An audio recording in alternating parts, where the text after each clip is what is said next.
You know, energies have been shifting for a while from, well, from all the time, of course. But it's been stronger and stronger ever since 2012, but especially during 2015, 16, 17, the years pass by.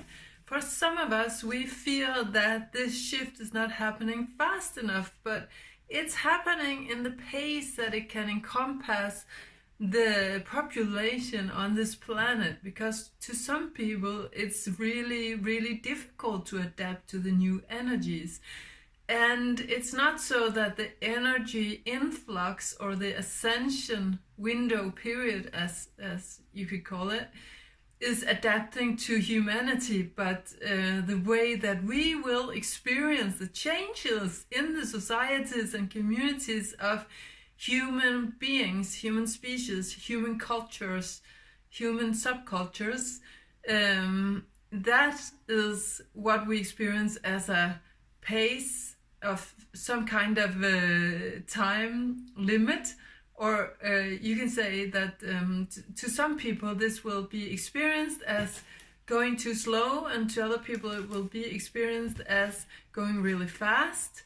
That depends on how well adapted you are to the matrix system and the kinds of mind programmings and language games and ways of thoughts and ways of action that is part of being in the matrix, you can say. So what we've been living on this planet is we've been inhabiting a matrix system that has grids and structures and timelines, different kinds of timelines, and all of this very basic material that many people they took for granted. They took it for granted. They didn't even question it. It's changing. And so we have a possibility for moving into what I call a more organic timeline that we can connect to and realign with ourselves as organic human beings. And as a part of being an organic human being is also deep ethics, empathy in a very deep, profound way. Not only about how we treat other people, but it's also about how we sense the world, our sensory capacity, our capacity to feel in a complex, multidimensional way other forms of life and other beings, and connect to other forms of life and other beings on this planet in this much more extended way. This is what in my PhD I called extended sentience. So we have this opportunity and possibility, and it will inherit a lot of changes. Of course, it will demand upon us lots of social, societal changes, cultural changes, personal, individual changes that will happen. And then we have to realign not only between ourselves and nature, the planet, the cosmos, our existence from this state of incarnated being, but also between ourselves as individuals, in communes, in social networks, social connections, small units of society, kinds of small cultures, small societies. And what we have found in the global and European eco-village networks is a way of making experiments and tryouts of ways of living in smaller communities that are also at the same time connected. So this is a whole new way of connection between a kind of individual, smaller culture, and the connection between these small cultures at a global scale, at a large, complex scale, you can say. So, but it's also very important to understand the change in the individual, the change of individuality, what we understand as ourselves and what I call our multidimensional selves, because we are, again, the individual is a complex being, and we need sustainability not only in our external surroundings but also in our internal complexities, you could say. And this connection is really important. And we need to understand that this is a piece of work. This is a journey. This is a learning process. So none of us have the answers yet. Some of us have implemented the thoughts of necessities of these new energy influxes and our potentials to connect as organic beings, like some newer green political parties, but they have not solved the problems. They have not found the solutions of how to make organizations, how to work with, against, implemented in current political systems that are not at all geared, not at all open towards this new way of living, this new way of thinking, this new way of debating, of dialoguing, of solving problems. So there are many obstacles, you can say, and many potentialities.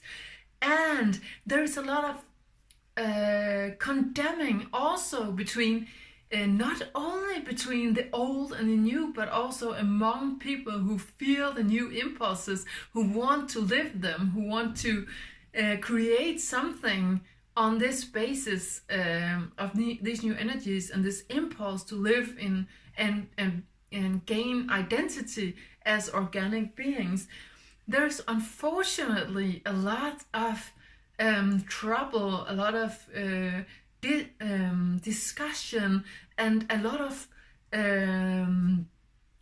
condemning, as I said, each other, of not doing the right thing here and now at a very practical level, of not having the right kind of organization. Like in my country, in Denmark, we have the political party, the Green Party, called the Alternative, which was going to implement what they call a new political culture and ideas that go beyond red and blue, left and right, the historical division between leftists and rightists in the political movements, because we live in a new era, we live in a new time, and we want to establish a life also in a new timeline that is not building on these old ways of seeing the world, of experiencing the world. We have new kinds of problems. It is a different world that we're moving into, and therefore we don't need to look at problems and look at the world and look at what we live in the same way.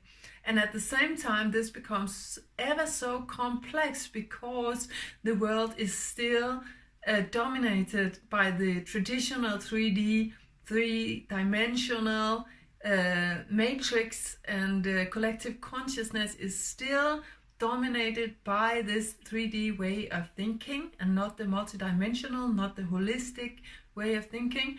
And so there's also constant struggles, and even people of the green movement have not yet adapted to their new identity. They have not worked with the way that the old system has implemented thought and thought programs within their own structure.